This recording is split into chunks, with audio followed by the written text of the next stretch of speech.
Kiev est la dernière étape de la mission de paix du secrétaire général de l'ONU Antonio Guterres pour mettre fin au conflit en Ukraine. Il était en Russie en début de semaine, à la grande consternation du président ukrainien Zelensky qui aurait préféré que M. Guterres visite d'abord Kiev pour avoir une certaine perspective et la livrer à Moscou. M. Zelensky avait précédemment déclaré à CGTN lors d'une conférence de presse qu'il s'attendait à un soutien encore plus fort de la part du chef de l'ONU lors de sa visite. Il avait laissé entendre que M. Guterres pourrait envisager de visiter les villes ukrainiennes où des personnes auraient été torturées et tuées. M. Zelensky avait souligné qu'il ne suffirait pas de venir pour des entretiens à Kiev.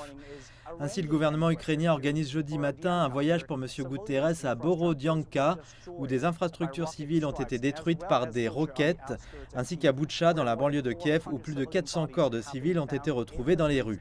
Peu après la révélation des massacres en début de mois, M. Guterres s'était dit profondément choqué par les images et avait demandé une enquête indépendante. Mais lors de son entretien mardi avec le président russe à Moscou, M. Poutine avait démenti l'implication de la Russie. Il avait déclaré que Moscou sait bien qui a préparé cette provocation à Boutcha, notant que les négociations de paix avec l'Ukraine ont déraillé depuis lors. M. Poutine avait affirmé qu'il espérait un accord diplomatique. La Turquie, l'un des pays médiateurs des pourparlers russo-ukrainiens pour un cessez-le-feu, a exprimé mercredi son souhait que les dirigeants de la Russie et de l'Ukraine puissent se rencontrer dans les prochains jours.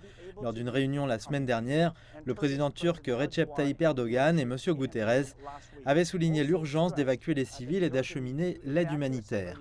Dans la ville assiégée de Mariupol, Moscou accepte maintenant le principe de l'aide de l'ONU pour l'évacuation des personnes de l'usine Azovstal.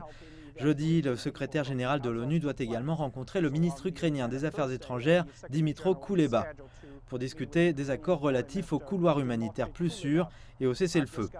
Une source proche du bureau présidentiel ukrainien a laissé entendre que la conversation entre M. Zelensky et M. Guterres était difficile et nous attendons davantage de la conférence de presse qui est à confirmer plus tard dans la journée.